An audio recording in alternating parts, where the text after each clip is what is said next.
নমস্কার। শেখরদার আমন্ত্রণে এখানে আমি এসেছি, প্রথমবার এসেছি। শেখরদাকে জানাই আন্তরিকভাবে ভালোবাসা এবং কৃতজ্ঞতা। আজকে আমার নিবেদনে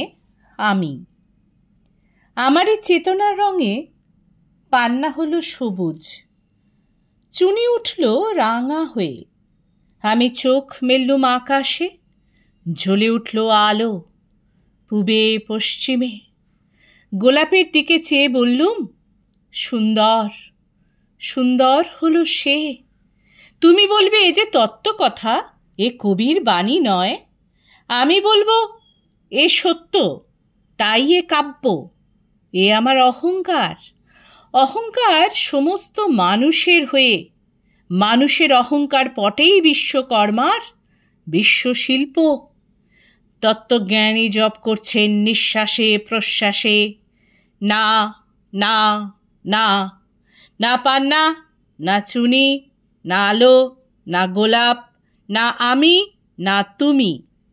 ওদিকে অসীম যিনি, তিনি স্বয়ং করেছেন সাধনা মানুষের সীমানায়। তাকেই বলে আমি।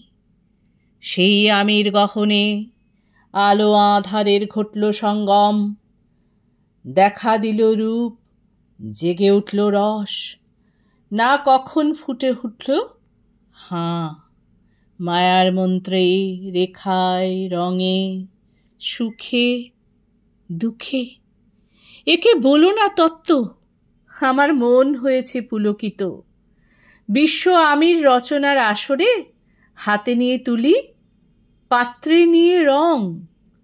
পণ্ডিত বলছেন, বুড়ো চন্দ্রটা নিষ্ঠুর চতুর হাসি তার, মৃত্যুদূতের মতো গুঁড়ি মেরে আসছে সে পৃথিবীর পাঁজরের বুকে। একদিন দেবে চরম টান তার সাগরে পর্বতে। মর্তলোকে মহাকালের নূতন খাতায় পাতা জুড়ে নামবে একটা শূন্য। গিলে ফেলবে দিন রাতের জমা খরচ। মানুষের কীর্তি হারাবে অমরতার ভান।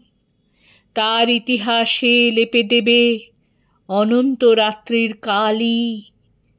মানুষের যাবার দিনের চোখ বিশ্ব থেকে নিকিয়ে নেবে রং।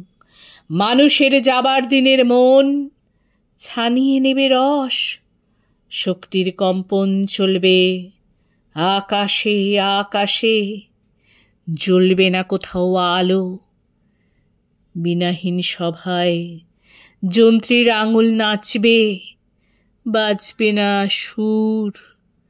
সেদিন কবিত্বহীন বিধাতা একা রবেন বসে নীলিমাহীন আকাশে, ব্যক্তিত্বহারা অস্তিত্বের গণিত তত্ত্ব নিয়ে।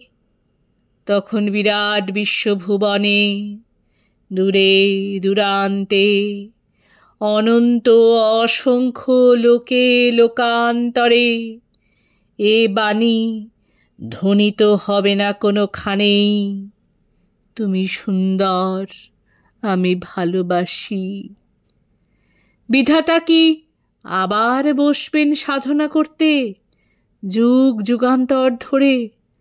প্রলয় সন্ধ্যায় জপ করবেন, কথা কও, কথা কও, বলবেন, বলো তুমি সুন্দর, বলবেন, বলো আমি ভালোবাসি। নমস্কার।